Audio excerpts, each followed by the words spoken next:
Emas rebound dari level terendahnya 2166, tapi masalahnya adalah dia juga tidak terlalu naik sebetulnya. Dan kalau Anda perhatikan, range pergerakannya relatif sempit, dan itu yang saya katakan kemarin. Bahwasanya kita belum mendapatkan trigger yang pas, belum mendapatkan pemicu yang lebih besar, sehingga kemungkinan potensi malam ini pun akan relatif sama. Tapi kita akan melihat lebih dulu, karena kedua zona yang sebelumnya sempat kita singgung, kemungkinan masih akan tetap menjadi penentu, dan kita lihat terlebih dulu bagaimana US dollar bertindak ataupun bereaksi tadi malam. Oke, ini adalah grafik dari US Treasury Yield yang sesuai dengan harapan ataupun perkiraan kita, bahwasanya kemarin itu kita sudah memperkirakan akan ada pantulan atau sedikit pantulan karena sudah ada terjadi penurunan sekitar 1, 2, 3, 4 candle berturut-turut. Nah, kalau misalkan kita perhatikan, memang dia belum sampai dasar dan itu tidak diperlukan sampai dasar banget. Yang terpenting adalah historical price-nya menunjukkan bahwa areal ini adalah secara spesifik memang cenderung menjadi areal support yang cukup kuat. Nah, otomatis kalau kita perhatikan dari kondisi berikutnya, dengan candlestick yang bullish ataupun naik, maka perkiraan kita berikutnya adalah kita akan lihat adanya potensi ataupun peluang untuk menguji kembali resisten tengah. Nah, cuman masalahnya seberapa kuat sih data durable goods order nanti malam? Apakah dia mampu untuk mendorong lebih tinggi bahkan tembus level 4,335 tersebut? Sepertinya sih agak diragukan ya. Saya paling banter kemungkinan kalaupun misalkan terjadi kenaikan, maka candle kurang lebih bearish yang ini, yang lebih panjang, ya berarti 2 hari yang lalu, itu akan menjadi level resisten yang paling memungkinkan atau maksimumnya adalah di candle yang ketiga. So, kita lihat ya. Posisinya ini ada di kisaran kurang lebih 4,273% dan yang satu lagi itu adalah 4,293%. Selisihnya memang cukup dekat, tapi cukup lumayan untuk katakanlah menekan gold untuk nanti malam. Tapi ada juga catatan yang khusus, ini bisa saja terjadi penurunan kembali mengingat reaksi ataupun rebound yang tadi malam terjadi adalah sekedar sesaat. Artinya tidak sepenuhnya atau seutuhnya sebagai penguatan, melainkan ada potensi hanya koreksi, lalu kemudian dia siap untuk melanjutkan penurunan. Dan lagi-lagi, area support akan tetap kita pantau lebih lanjut 4,200. Nah, ini pula yang mengakibatkan kenapa di grafik H4-nya, peluang pergerakannya relatif datar tapi akan ada rebound dan sedang terjadi rebound, tapi juga rebound tersebut kelihatannya terukur. Oke, cuman di sini saya agak sedikit was-was. Jadi kalau misalkan kita perkecil, fokus saja di bagian sini. Dan coba kita lihat ya, potensinya kalau Anda lihat di bagian kiri dengan bagian kanan. Lalu kemudian kita sortir, ini adalah bagian tengah. So, yang sedang kita perhatikan adalah potensinya adalah head and shoulder atau inverse head and shoulder. Jadi saya asumsikan bahwa inilah yang sedang terjadi dan bahayanya kalau sampai dia naik lebih tinggi, maka pecah resisten 4,32% itu akan mengantarkan dia kembali ke 4,4 atau bahkan lebih tinggi. Dan ingat, jaraknya atau targetnya itulah sesuai dengan kedalaman dari bagian head. Nah, tapi juga kalau misalkan kita persempit lagi, kita perkecil dan akhirnya kita dapatkan pergerakan yang seperti ini, maka Anda bisa saja menggunakan trendline seperti demikian dan kita coba lihat. Posisinya juga masih tetap di zona tengah dan kita belum mendapatkan sesuatu petunjuk yang lebih clear. Jadi saya rasa kita masih banyak sinyal yang butuh dipastikan terlebih dulu. Either itu nantinya resisten akan tetap kuat atau malah ambruk ataupun dijebol. Jadi kita tandai saja kalaupun ini naik, maka pertanyaan berikutnya akan ke arah mana? Apakah dia akan lanjutkan kenaikan tersebut atau justru rejection turun? Nah, kalau ini yang terjadi berarti kita mungkin bisa dapatkan double top yang terbaru. Kalau semula kita berpikir inilah double topnya dan inilah neckline-nya, maka cukup jauh untuk dicapai, yaitu 4,05%. Tapi kalau misalnya kita anggaplah periode yang baru adalah di yang paling dekat, maka swing high terakhir itu yang kita anggap sebagai double topnya dan neckline-nya cukup dekat dan relatif lebih logis menurut saya. Tapi kalau secara keseluruhannya, maka yang sedang kita perhatikan di sini yang dikhawatirkan adalah dia membentuk pola triangle. Well, mana yang akan terjadi? Ya, kita tinggal tunggu saja beberapa data. Cuman sayangnya ini di grafik daily mungkin saya akan lebih prefer dengan trend channel ini. Jadi selama dia tidak ditembus, uptrendnya masih tetap kuat, tapi jalur penurunan sewaktu-waktu jebol dengan pertahanan ataupun supportnya, kita bisa dapatkan reversal trend. Nah, untuk US dollarnya sendiri, kondisinya sebaliknya. Kemarin saya sempat singgung bahwa kemungkinan kenaikan tersebut akan diganggu ataupun berpotensi terhalangi oleh basically 104.44. Dan itu adalah resisten secara historical. Dan kemudian apa yang terjadi? Candlestick-nya ditutup dengan bearish candle, sehingga yang sempat atau yang sedang kita perhatikan saat ini adalah pola penurunan. Ya, ini adalah bearish Harami dan proyeksi penurunannya masih bisa untuk kembali menguji at least di area 104.00 atau mungkin 103.90-an. Sangat di teritori ini. Yang pasti ini masih tetap berada dalam jalur kenaikan, tapi secara keseluruhannya ini adalah kalau misalkan kita kasih number, maka kemungkinan inilah wave B. Ya, jadi kita mungkin akan mendapatkan wave C tersebut setelah ya katakanlah kenaikan terakhir. Nah, cuman di sini kalau kita perhatikan di grafik keempatnya, kecenderungan tersebut kelihatannya juga masih berimbang. Nah, ini yang kemarin sudah kita number. Ini 1, 2, 3, 4, kemudian inilah 5. Maka yang penurunan sejak tadi malam dan juga termasuk hari ini, dia dalam fase wave B.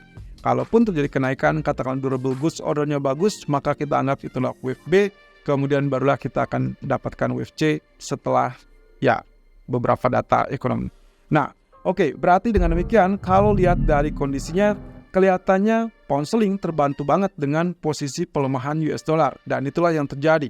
Dia improvement yang semula kita perkirakan akan turun ternyata lebih tinggi, naik di atas 1.2630-an, sekarang berjenjang sampai ke 1.2660-an.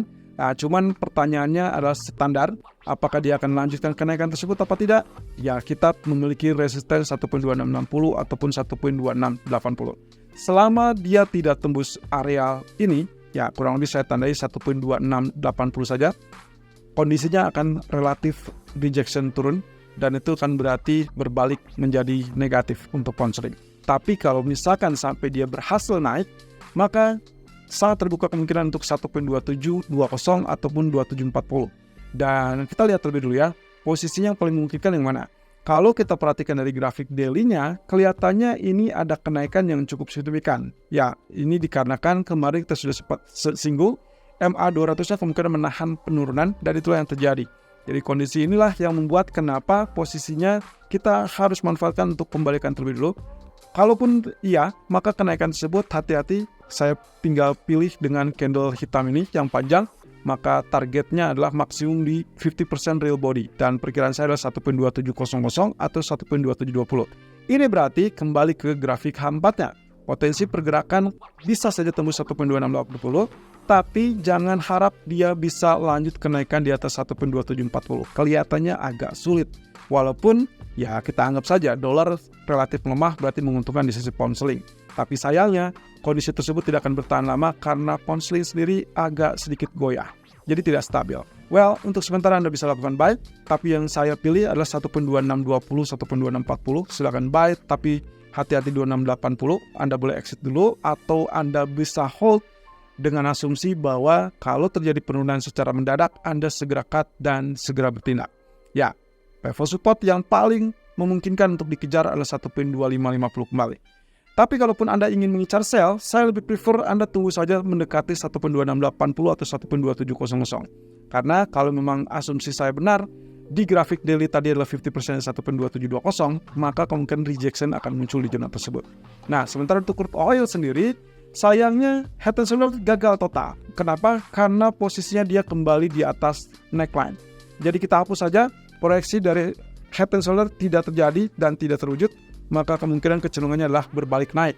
Dan ini berarti menandakan penurunan kemarin itu ada di level 38.2%. Dan ingat, setelah laju kenaikan, maka ini adalah sekedar koreksinya, dan berarti berikutnya dia akan melanjutkan kenaikan. Itu sebabnya untuk hari ini, sebaiknya kita incar sales. Sebaiknya kita incar buy saja dengan asumsi 81.60 sebagai safe spot yang cukup bagus, dan kita akan melihat kembali 83 akan kembali diuji. Nah, tapi hati-hati, begitu sentuh $83, kelihatannya agak sedikit melakukan perlawanan dan mungkin juga terjadi double top di situ. Apalagi kalau kita perhatikan dari RSI-nya, kecenderungannya lebih rendah, dan itu yang membuat saya khawatir. Tapi selama dia tidak turun di bawah $80, Anda boleh pertahankan buy. Tapi begitu dia turun di bawah $80, siap-siap Anda switch strategi menjadi sell, terutama kalau sampai dia tembus teritori ini. Ini adalah level yang semula kita perkirakan akan terjadi neckline ataupun ya support yang cukup kuat, 80.40 ya. Jadi selama dia tidak turun di bawah area tersebut, silakan pertahankan buy. Tapi kalau turun di bawah level 80, silakan lakukan sell. Target yang terdekat 79.20, terjauh adalah 78.60. Tapi perkiraan saya mungkin kita tidak akan dapatkan $78. Nah, di grafik daily-nya sayangnya ini harusnya cukup mendukung ya. Posisi bullish-nya cukup kuat karena dia dihuni atau ya menyusun formasi 3 candle. 3 candle terakhir menyusun sebagai morning star, dan ya ini kita tinggal tentukan saja apakah level area hijau ini di area 81 sampai 83 ini mampu ditembus apa tidak. Nah, terakhir kalau kita lihat dari gold, ternyata dia dengan cepat naik dan tembus lebih awal dari perkiraan kita. Kemarin waktu kita bikin video, dia berada di level ini teman-teman. Dan kemudian kita periksa turun dan betul turun, tapi sayangnya turunnya nggak maksimal. Dia tidak sampai ke zona orange ini, dia tertahan di kisaran 2160-an, kemudian dia rebound dan akhirnya tembus resisten. Oke, kalau sudah seperti itu, apa yang terjadi? Berarti fokus kalian adalah di bagian ini teman-teman. Ini resisten yang harus ditembus atau ditempuh, sehingga kemungkinan kecenderungan untuk pola bullish akan lebih kuat. Tapi kalau tidak, maka berbahaya. Nah, singkatnya begini. Kalau kita perhatikan, setelah dia sampai ke titik puncak 2181, dia ada koreksi sampai 2 kali situ, dan penurunan ini saya rasa cukup normal. Jadi kalau saya perbaiki garisnya, ternyata ini sudah berada di teritori yang cukup dekat dengan resisten ataupun trendline ya. Jadi inilah pullback-nya. Setelah pullback harusnya dia mengalami kenaikan, dan itu berarti sangat wajar pula kalau kita nantikan potensi kenaikan sampai zona minimum 2181 high kemarin, atau lanjut sampai 2185, 2190-an. Nah, cuman masalahnya lagi-lagi nih, di area arsir ini hati-hati karena kita belum leluasa untuk mengalami kenaikan kembali di atas 2200, tapi di sini sangat memungkinkan untuk terjadinya proyeksi penurunan ataupun rejection. Dan ingat, potensi bullish-nya masih belum cukup kuat dan kita masih tetap tunggu sampai data hari Jumat. Boleh buy? Ya, seperti tadi pagi kita sudah menyarankan di area 2166, 2168, dan ternyata level terendahnya tertahan di 2167. Bagaimana kalau misalkan nanti malam terjadi penurunan di bawah 2160? Oke, kalau ternyata SL atau stop loss-nya kena, oke, yang harus Anda lakukan adalah wait and see, tunggu sampai data ekonomi selesai. Kemudian kalaupun dia tergelincir dan Anda tidak sempat untuk melakukan sell, karena dia sudah terlanjur turun sampai 2150-an, hati-hati. Di zona ini, 2145 sampai 2150, saya tidak sarankan Anda untuk melakukan sell, melainkan Anda harus prefer tetap melakukan buy, incar buy terbaru, walaupun di posisi ini Anda sudah terkena SL terlebih dulu. Ya, jadi ingat, kalau ternyata second chance, kalau sampai nanti malam ternyata dia kembali turun, katakan seperti itu, kemudian sentuh SL Anda skip, jangan entry terlebih dulu, pastikan data ekonomi, kalaupun tergelincir, biarkan tergelincir, dan pastikan dia tertahan di teritori zona orange ini. Dan itu yang akan membuat Anda berpeluang mendapatkan level terbaik, best price, karena ingat, end of month, di bulan Maret, ada kecenderungan bahwa emas akan cenderung mengalami kenaikan. So, itu yang kita tunggu, termasuk data ekonomi dari PCE yang akan dirilis di hari Jumat. Nah, singkatnya, kalau lihat bagian daily, kondisinya seperti yang kemarin kita bahas di live streaming. Posisinya sangat memungkinkan dia membentuk pola W ataupun double bottom, dan terlebih penutupan candle kemarin adalah inverted hammer.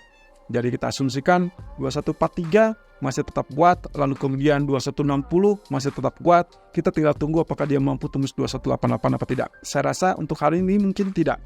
Tapi setidaknya Anda bisa manfaatkan antara range area 2150 sampai 2180.